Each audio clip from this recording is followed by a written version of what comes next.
cônsul da China no Japão sugeriu decapitar a cabeça do primeiro-ministro japonês. Não, isso não é a história de um filme da Netflix, mas o que aconteceu de verdade e deu munição para um jogo político exclusivo, bem ao estilo Alice no País das Maravilhas. Minha cabeça! Essa não é a vingança de uma novela, é a crise entre China e Japão que pode acabar ressoando aí como mais um dos problemas no mapa estratégico da Ásia.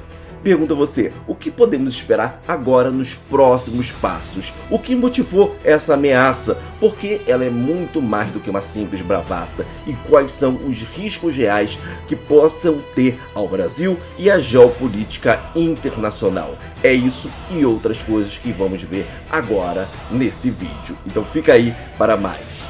Bem, a tensão lá no Japão começou exatamente quando a primeira-ministra japonesa Sanae Takahashi disse no parlamento que um ataque chinês a Taiwan representaria ali, obviamente na visão dela, uma situação ameaça à sobrevivência na Ásia. Uma fala direta, claro, aqui de anti-guerra quando a gente passa a olhar ela por um todo, mas claro, de forma subliminar, ela quis dizer aqui, se mexer com as minhas terras aqui no mar do Japão, você vai ver eu sendo obrigada a me defender. Claro, imediatamente a China reagiu com fúria diplomática e, segundo Pequim, Takahashi ultrapassou os limites, interferindo algo que eles consideram como a política do Estado chinesa, que tem o objetivo central de dominar Taiwan e fazer acabar a independência de Taiwan e colocar eles de volta ao seu território. Mas o ponto mais explosivo aqui veio, claro, quando o cônsul-geral da China lá em Osaka disse nas redes sociais que aquela cabeça suja que se intrometeu deve ser cortada sem hesitação.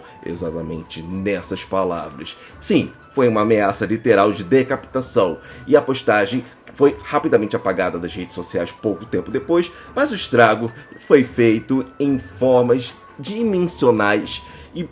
E a China, o Japão no caso, pediu aqui explicações à China que não veio. Esse confronto verbal aí traz algumas características bem palpáveis, né? Foi uma resposta firme do Japão, uma resposta firme da China, mas que tem ali um contexto muito mais antigo.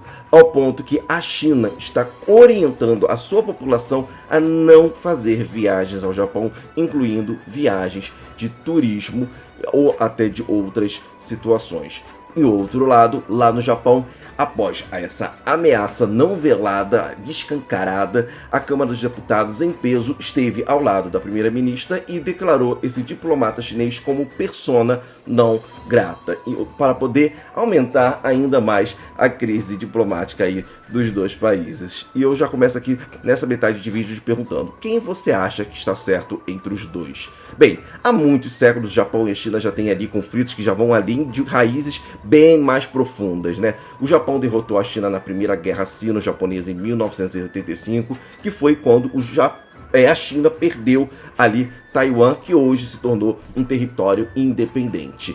A China, não satisfeita, veio com a Segunda Guerra Sino-Japonesa e o Japão venceu eles novamente. Claro, acho que você pode perceber aí que o derrotado sempre se sente humilhado em qualquer guerra, ainda mais em duas grandes guerras perdidas.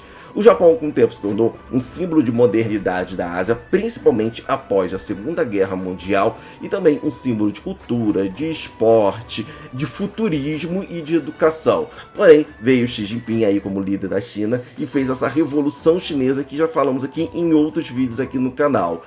E se nós olharmos agora para os Estados Unidos, aqui como um presidente, Donald Trump, será que ele ficaria do lado da China, do Japão, ou ele se manteria neutro? Bem, Tóquio sempre foi um ponto estratégico do Japão na Ásia. Ultimamente, nessas últimas décadas, não fez tanto, né?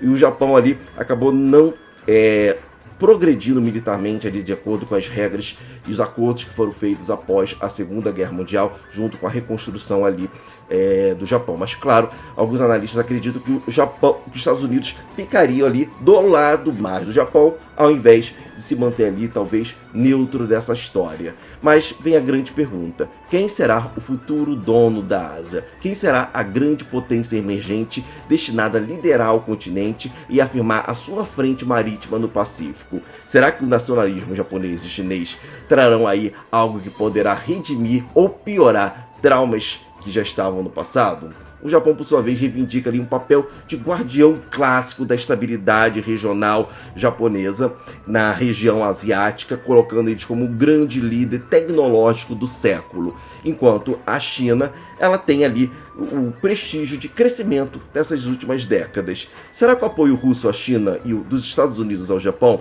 traria aí uma segunda Guerra Fria?